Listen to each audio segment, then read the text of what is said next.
भाई और बहनों, दर्शकगण, श्रोतागण, मातृशक्ति को नमन। हमारी सत्संग उत्तरोत्तर प्रगति की ओर जारी और सबसे बड़ी बात है, हमको आनंद की अनुभूति हो रही है। हम दुनिया में बहुत से काम करते हैं, लेकिन जो भीतर का सच्चा आनंद आपको आता है या नहीं आता है, वो सत्संग से आता है। क्योंकि जो आनंद है हमारी आत्मा का गुण है, और गुण कभी गुणी से अलग नहीं होता, हमेशा साथ रहता है। उस सत्संग को कराने के लिए अहमदाबाद से ज्ञानी पुरुष, ध्यानी पुरुष और अनुभवी पुरुष स्वामी कमलेशानंद जी आज हमारे स्टूडियो में पधारे हैं। समस्त श्रोताओं की तरफ से स्वामी जी आपके प्रति बहुत कृतज्ञता और जय सच्चिदानंद। जय सच्चिदानंद।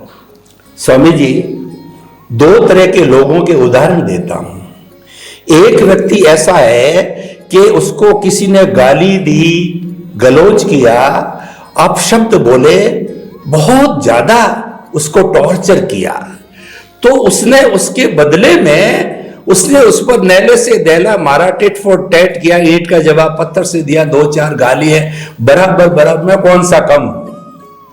और दूसरा उदाहरण देता हूं कि दूसरे व्यक्ति को अन्य व्यक्ति ने जो है गाली दिया, गलौज दिया, कुछ भी कहा, लेकिन वो साइलेंट रहा और भीतर सोचता रहा, ये तो कुदरती रचना है, ये तो मेरा कर्म फल है, तो इसके बराबर होने से क्या मतलब, मैं एक्सेप्ट नहीं करता हूं इसका सारा बर्ताव, उसको वापस लौट जावे।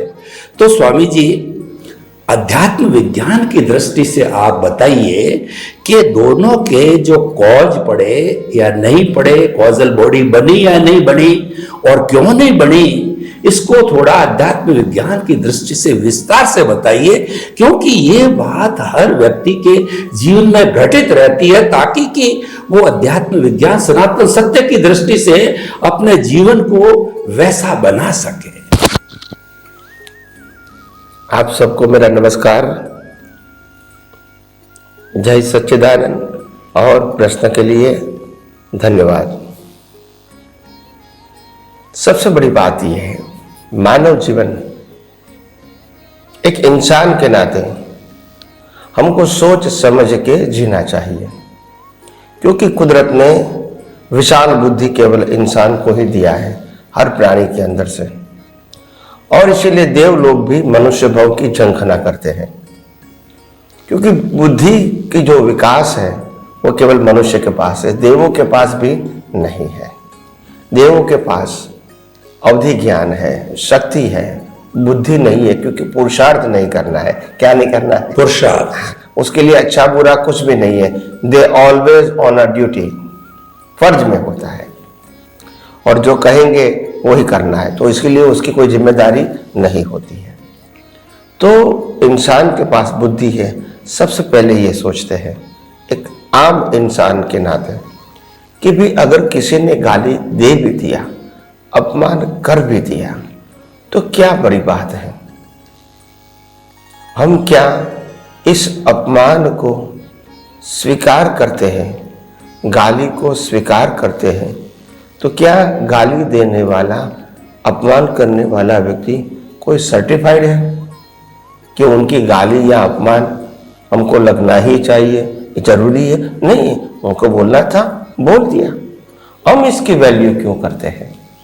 अगर वैल्यू नहीं करेंगे तो हमको कोई असर नहीं होगी, उसकी असर उसको होगी। जब मैंने आपको गुस्से से गाली दिया, किसके लिए दिया?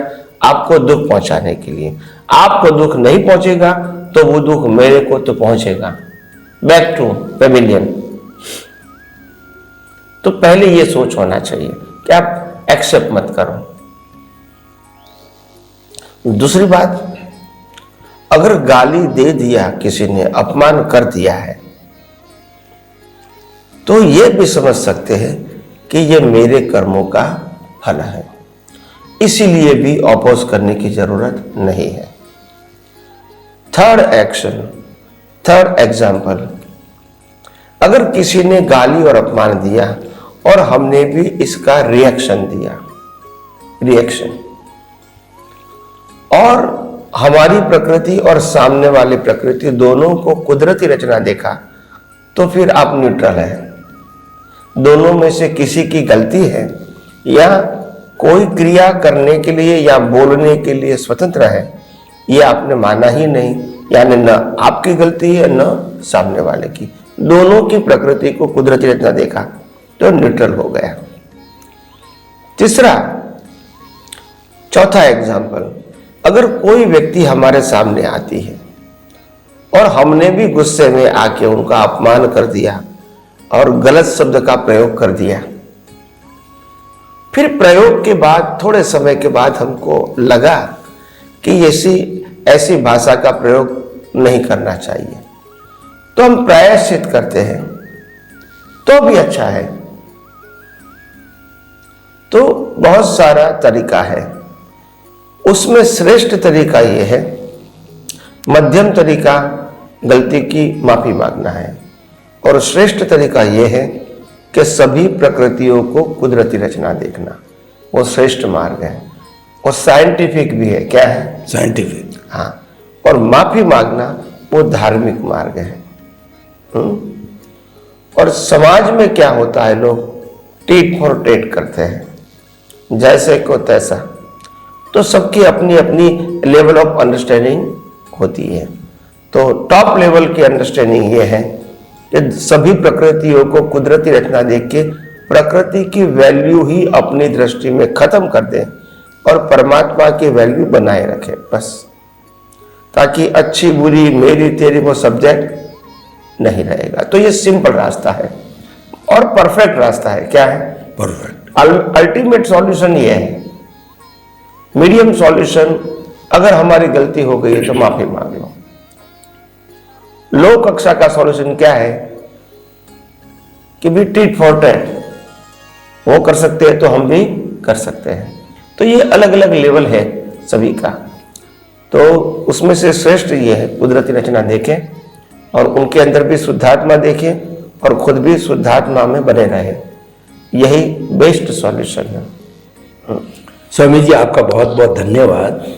व्यवहारिक जीवन जीने के लिए आपने 4 तरह की बातें बताई। कुछ लोग टिट फॉर टैट करते हैं, ये उसकी इच्छा है, परंतु वो अच्छा रास्ता नहीं है। और धार्मिक दृष्टि से आपने बताया कि क्षमा मांग ली जाए। और तीसरा ये है, इसको कुदरती रचना मानना, अपना कर्मफल सामने वाले कर्मफल भुगतान करने वाले दोनों मान लेना बहुत अच्छा है। तो इस हिसाब से ये हुआ कि जो कुदरती रचना देखता है वो कॉज फ्री रहता है और नई कॉजल बॉडी नहीं बनाता है। तो ये उसके लिए बहुत जो है मोक्ष का मार्ग है। स्वामी जी, बहुत अच्छा सॉल्यूशन आपने दिया, क्योंकि डे टू डे मानव के साथ में ये चीज होती रहती है। स्वामी जी, इसी तरह का एक प्रश्न जो है मेरे मस्तिष्क में आ रहा है कि क्रोध मान माया लोभ ये कषाय है और ये हमारे भीतर रहते हैं, क्योंकि अभी हम केवली नहीं बने और अभी हमारा अज्ञान शून्य नहीं हुआ है। ये अज्ञान सब कुछ करा रहा है, लेकिन क्या है कि व्यक्ति प्रैक्टिकल काम करते करते जो है इनसे प्रभावित हो जाता, कभी क्रोधित आ जाता है, कभी अहंकार आ जाता है, कभी छल कपट करने लग जाता है और कभी जो है बहुत ज्यादा लोभ में चला जाता है, उसको दिखता ही नहीं उसके सामने। और वैसे तो 10 तरह की संज्ञा जो बताई गई शास्त्रों के अंदर हर प्राणी में होती है, वो होती है आहार, भय, मैथुन, परिग्रह, क्रोध, मान, माया, लोभ, ओग और लोक संज्ञा। ये तो रहती है, रहेगी चेतन प्राणी के अंदर। तो स्वामी जी, मूल बात है कि तो 4 चीजें हैं, ये जब आवेश आ जाए उस वक्त, हालांकि कर्मों का फोर्स है, उदय प्रारब्ध वो आएगा, लेकिन उस समय में वो थोड़ा ही समय होता है, 10-15 सेकंड का या आधा मिनट का, लंबा नहीं होता है। उस समय में कुछ नुस्खे दीजिए, अध्यात्म विज्ञान के कुछ सूत्र दीजिए कि उस समय में हम अपने आप पर ब्रेक लगा सके, अंकुश लगा सके, ताकि कोई ऐसी गलत स्थिति पैदा ना हो, क्योंकि ये जीवन में घटित होता है, हर एक के साथ घटित होता है। धन्यवाद। सबसे पहली बात यह है कि हम जो राग द्वेष की बात करते हैं, क्रोध मान माया लोभ की बात करते हैं, आध्यात्मिक परिभाषा में राग द्वेष और क्रोध मान माया लोभ जो दिखते हैं, वो राग द्वेष और क्रोध मान माया लोभ जीवित नहीं है, वो मुर्दाल है। मुर्दाल मतलब डिस्चार्ज हो रहा है, एग्जॉस्ट हो रहा है, कर्म फल के रूप में निकल रहा है। और जो लाइव क्रोध मान माया लोभ राग द्वेष है वो इंटेंशन और भाव से बनते हैं, तो वहां रिस्क है।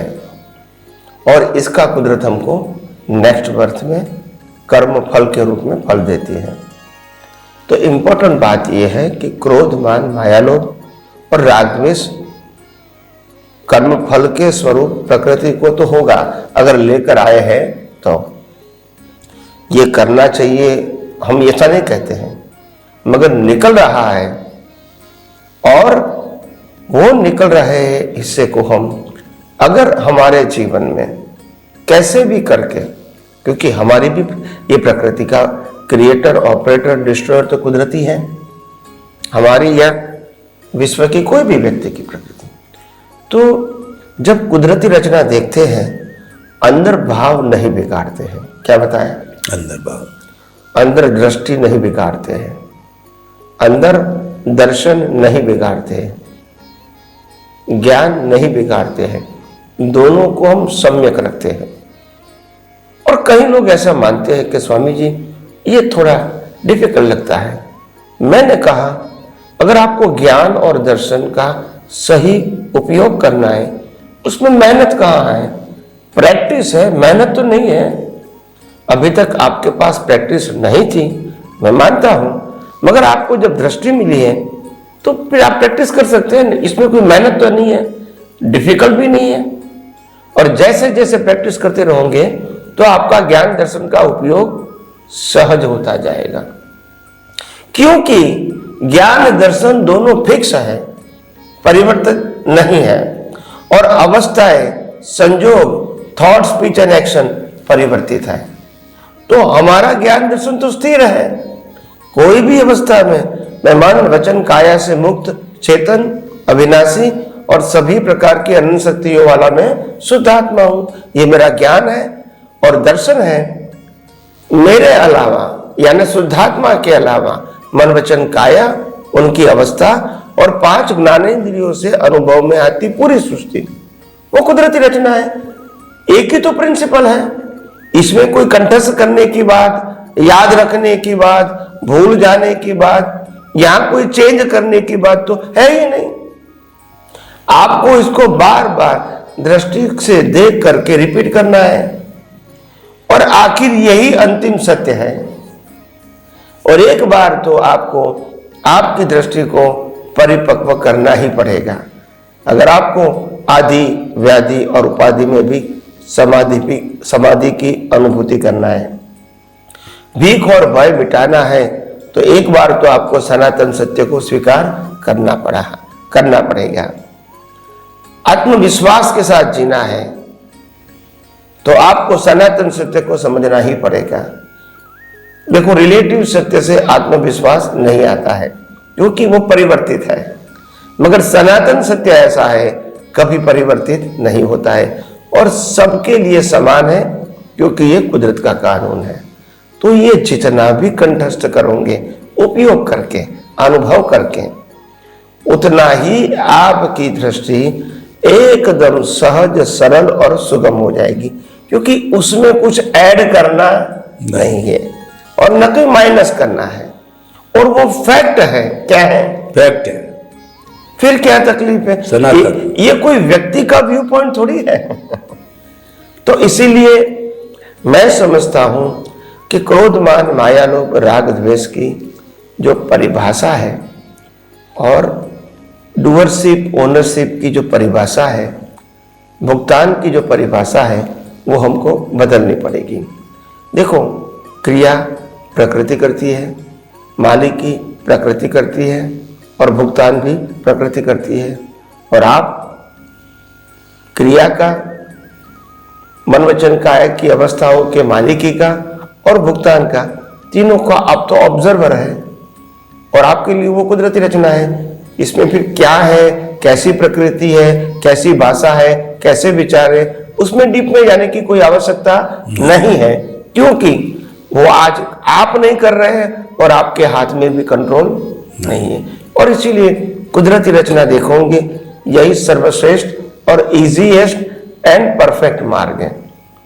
ठीक है, तो ये सिंपल बात है और मैं समझता हूं धीरे धीरे आप लोग ये सनातन सत्य को, आध्यात्म विज्ञान को और गौर से परफेक्टली समझने की कोशिश करोगे तो आप भी आपके जीवन में अनुभव कर सकते हैं। स्वामी जी आपका बहुत बहुत धन्यवाद। रोजमर्रा जो व्यक्ति के जीवन में होता है, कषाय पैदा होते हैं, तो डिस्चार्ज होता है, उसमें आपने बहुत अच्छा सॉल्यूशन दिया कि ऐसी स्थिति के अंदर आप जो अपना ज्ञान दर्शन फिक्स है उसको लागू कीजिए, सनातन सत्य के फॉर्मूले को लागू कीजिए, कुदरती रचना, कुदरत के कानून को लागू कीजिए। सिर्फली आपको लागू करना है, ऑब्जर्वर रूप में देखना है, कोई मेहनत करने की जो ये अभ्यास की बात है, यानी इसको दृष्टि के अंदर बिठाना है, इसको केंद्र में बिठाना। जब बैठ जाएगा तो फिर याद करने की बार बार आवश्यकता नहीं है। स्वामी जी आपका बहुत बहुत धन्यवाद। स्वामी जी अभी आपने बताया कि जो डिस्चार्ज हमारा ईगो है या कषाय है, वो तो क्या है कि निकल रहा है, वो जा रहा है, वो जाने के लिए आया है और ये हमारे नियंत्रण में नहीं है। यह तो जो है कुदरत के अधीन है, वो तो हो रहा है, मान लिया। परंतु प्रश्न ये है कि जो डेड या डिस्चार्ज चल रहा है उसके साथ साथ के अंदर वो हमारा लाइव पैदा हो रहा है या नहीं हो रहा है, या क्या वो लाइव है, इसको पहचाने कैसे? मेरा प्रश्न स्पेसिफिक ये है कि लाइव को और डिस्चार्ज की हम पहचान क्या करें? डिस्चार्ज हमारे हाथ में नहीं है, लाइव हमारे हाथ में है और लाइव ही हमको भटकाएगा, वही बढ़ाएगा। तो इसकी पहचान कैसे करें? जो घटित हो रहा है उस समय में कैसे इसको रिकॉग्नाइज करें कि ये लाइव है या डिस्चार्ज है? यस, धन्यवाद। देखो सिंपल बात यह है, मैकेनिकल लाइव दोनों को समझना हमारे लिए आसान है। हम अगर थोड़ा ऑब्जर्व करते हैं अपनी प्रकृति को, अपनी अवस्थाओं को, तो तुरंत मालूम हो जाता है कि मैकेनिकल के अंदर लाइव पावर नहीं होता है, जीवंतता नहीं होती है और क्रिया जरूर होती है मगर लाइवनेस नहीं होती है। और जहां लाइवनेस है वहां क्रिया नहीं होती है, लाइवनेस होती है। इसीलिए भाव जो है वो लाइवनेस है मगर वह क्रिया नहीं है, और जो क्रिया है वो हमेशा मैकेनिकल ही होती है, चाहे थॉट प्रोसेस, चाहे स्पीच प्रोसेस, चाहे एक्शन प्रोसेस, ये मैकेनिकल होती है। जैसे गाड़ी चलती है मैकेनिकल है, जैसे टीवी बजता है आवाज आती है मैकेनिकल है, और थॉट प्रोसेस तो मैकेनिकल है, हम जानते हैं, हम करें या ना करें वो तो विचार आते रहते हैं, मतलब मैकेनिकल है। तो ये तीनों चीज मैकेनिकल है, वो लाइव नहीं हो सकती है। डिस्चार्ज है, परिणाम स्वरूप है, ऑटो मोड है, वो हमारे हाथ में नहीं है। देखने से लगता है कि ये लाइव है मगर है मैकेनिकल है, क्योंकि संजोगों के अधीन है। क्या है? संजोगों के अधीन। विचार आना वो भी संजोग के अधीन है, स्पीच बोलना वो भी संजोग के अधीन है, और एक्शन करना वो भी संजोग के अधीन है। तो जो डिपेंडेंट है वो मैकेनिकल है और जो इंडिपेंडेंट है वो लाइव है। तो वहां आप पुरुषार्थ कर सकते हैं जहां आप इंडिपेंडेंट हैं, यानी परिस्थिति मनवचन का है कि कोई भी क्यों ना हो, आप लाइव है तो उसमें से सार निकाल के आगे कैसा होना चाहिए वो भाव कर सकते हैं। और दूसरा, आप मन वचन काया की अवस्था से अलग भी रह सकते हैं। दोनों पुरुषार्थ लाइव भाग में कर सकते हैं, मैकेनिकल भाग में आप कुछ कर सकते नहीं हैं। तो मैकेनिकल भाग ऑटो मोड है और कुदरती कानून या कुदरती रचना के अधीन है, तो उसको तो देखना और जानना, और लाइव भाग में अंदर उसको कुदरती रचना देखना और शुद्धात्मा पद में रहना, यही हमारा बेस्ट पुरुषार्थ हो सकता है। बाकी जितने भी प्रयास करोगे सब्जेक्ट टू प्रकृति, तो प्रयास जो है, कई लोग कहते हैं कि स्वामी जी प्रयास तो करना चाहिए ना कोई भी परिस्थिति में अच्छा करने के लिए, फेवर करने के लिए। तो मैंने कहा प्रयास करना कोई मना नहीं करता है और सबका अधिकार है अपनी कैपेसिटी के मुताबिक प्रयास करना। मगर एक साइंटिस्ट के रूप में आपको यह समझना पड़ेगा कि प्रयास करने के संजोग भी कुदरत देती है, वो आपकी कैपेसिटी नहीं है। तो इसीलिए प्रयास करते हैं, करते रहो, कोई मना नहीं करेंगे। मगर ये भी ख्याल रखना प्रयास भी प्रकृति ही करती है, जो हमारे कंट्रोल में नहीं है। तो हर एंगल से आप देखा जाएगा तो नॉर्मल एक्शन कहो, एफर्ट कहो, जो भी कहो, जो प्रकृति से होता है, जन्म से मौत तक, मन वचन काया से जो होता है, वो सब मैकेनिकल है, ऑटोमोड है और कुदरती रचना है। और इसका परमानेंट सॉल्यूशन कुदरती रचना देखना वही है, इजी है, सरल है, सिर्फ प्रैक्टिस की जरूरत है। स्वामी जी आपका बहुत बहुत धन्यवाद। बहुत सुंदर स्पष्टीकरण जो मैं समझा, श्रोतागण वो बताना चाहता हूं कि जब हमारा डिस्चार्ज चल रहा है वो आपके हाथ में नहीं है, ऑटोमोड से चल रहा, चलेगा, आप रोक नहीं सकते। लेकिन अगर हम उसके ऑब्जर्वर रहे, अगर हम उसके ज्ञाता दृष्टा रहे, अगर हमने उसको कुदरती रचना माना, वो आपके हाथ में है, भाव आपकी पावर में है, तो ऑब्जर्वर, ज्ञाता दृष्टा, जुदापन की जागृति और भेद विज्ञान उस वक्त में किया कि आप उसके साथ जुड़े हुए हैं या अलग है, तो वो आपको क्लियर मालूम पड़ जाएगा। तो स्वामी जी आपका बहुत बहुत धन्यवाद। ऐसी स्थितियों के अंदर डिस्चार्ज चल रहा है, लाइव पैदा नहीं करना तो ऑब्जर्वर रहो, भेद विज्ञान करो, जुदापन की जागृति करो, ज्ञाता दृष्टा रहो, सनातन सत्य को सेंटर में रखो। सभी सारी बातें एक ऐसा पर्यायवाची है, वो आपको क्लियर दोनों क्लियरिटी में दिख जाएगा, क्योंकि भाव और जो है द्रव्य यानी जो भुगतान चल रहा है, दोनों आप देखने वाले हो। स्वामी जी आपका बहुत बहुत धन्यवाद। स्वामी जी अब जितना समय बचा हुआ है उसके हिसाब से मैं एक इसी तरह का प्रैक्टिकल बात ये बताना, आपको पूछना चाहता हूं कि जो हमारे डे टू डे जीवन के अंदर क्या होता है कि हम जो है कुछ करना चाहते हैं। जैसे कोई लेखक है, वो चाहता है कि मैं पुस्तक लिख लूं, लखपति है, करोड़पति बनना चाहता है, इच्छा करता है उसके भीतर। कोई भी हो अपना विकास करना चाहता, अपना डेवलपमेंट करना चाहता है, बड़ा होना चाहता है, दुनिया का नंबर 1 बनना चाहता है। अब प्रयास भी करता है, पुरुषार्थ भी खूब करता है, लेकिन उसको कोई उपलब्धि, उसको कोई भी जो है प्रोग्रेस हाजिर नहीं होती। जो चाहते वो होता क्यों नहीं है, इसका रिलेटिव प्रश्न है, परंतु ये हमारे जीवन में घटित होता है। तो कृपया इसके लिए थोड़ा सा आप अध्यात्म विज्ञान की दृष्टि से उल्लेख कीजिए। प्रश्न के लिए धन्यवाद। देखो, सबसे बड़ी बात यह है, हर व्यक्ति अपने जीवन में अपनी क्षमता के मुताबिक आगे बढ़ने का प्रयत्न या प्रयास करता है और करता रहेगा। मैं उसमें उत्तर के अंदर 2 एंगल बताता हूं। सबसे पहला एंगल कि हम प्रयास तो जरूर करते हैं और करना चाहिए भी, कोई भी फील्ड में आगे बढ़ने के लिए। मगर एक बात तो हमको मालूम होना चाहिए, प्रयास हम कर सकते हैं, परिणाम हमारे हाथ में नहीं है। तो प्रयास और परिणाम के बीच बहुत सारा अंतर होता है, और जो प्रयास करना है वो कर सकते हैं, मगर परिणाम वही आएगा जो आपके कर्मों का फल है। दूसरी बात, जो दूसरा एंगल है, हम नेक्स्ट एपिसोड में लेंगे, समय की मर्यादा के अधीन। आगे हम उसी बात को आगे ले जाएंगे नेक्स्ट एपिसोड। स्वामी जी आपका बहुत बहुत धन्यवाद। इस प्रश्न को अगले एपिसोड के अंदर लेते हैं।